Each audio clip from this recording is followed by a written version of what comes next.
Good morning everyone! At ako nga pala ngayon ang magbabahagi ng ating testimony sa araw na ito. August 19, 2025. At ang napili kong i-testimony ngayong araw na ito ay ang mga Taga-Roma, chapter 15, verse 13. At ito ang sinabi. Puspusin nawa kayo ng Diyos na siyang bukal ng pag-asa, at nawa ay pagkalooban niya kayo ng kagalakan at kapayapaan sa pamamagitan ng inyong pananampalataya, upang mag-umapaw ang inyong pag-asa sa pamamagitan ng kapangyarihan ng Espiritu Santo. Yes po, tayo po ay pupuspusin ng ating Panginoong Hesus ng pag-asa, kagalakan, at mga probisyon na ibinibigay niya sa atin. Basta tayo ay maniwala sa Kanya at manampalataya. At ibabahagi ko lang po sa inyo na nung una, ang iniisip ko lang po talaga ay na umattend ng Bible study ay yung love gift, para sa love gift.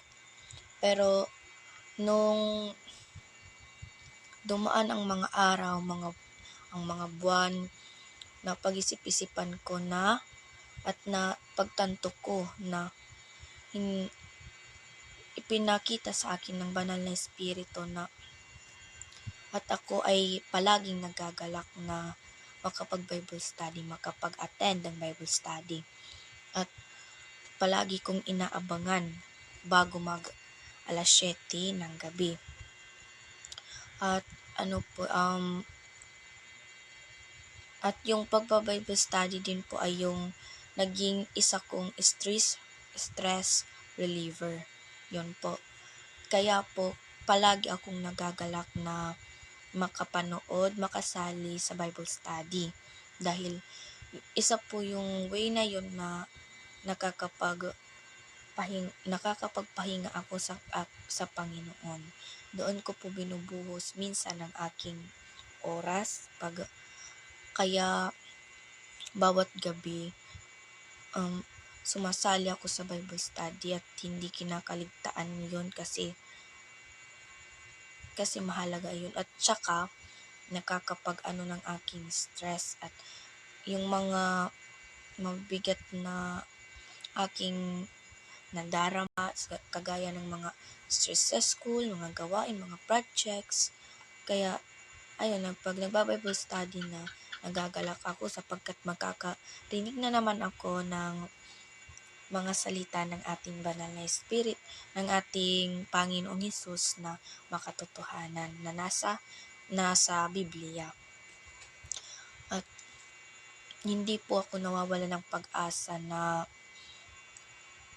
patuloy na manampalataya sa ating Panginoong Hesus, dahil darating ang panahon na tayo naman ay Kanyang at lagi tayong binubusog ng ating Panginoong Hesus ng Kanyang provision, ng spiritually, and ng mga salita niya,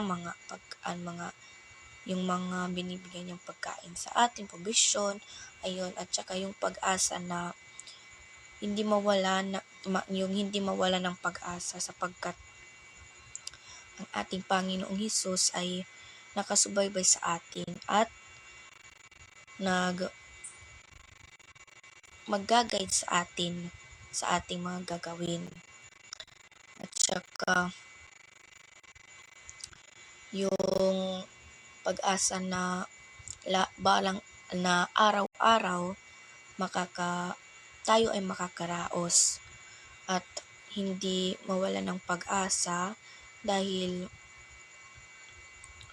ang ating Diyos ay pag alam niya na ang isang tao ay nananampalataya sa Kanya ng lubos, ng makatotohanan, at galak at lubusan sa kanyang puso ang kagalakan.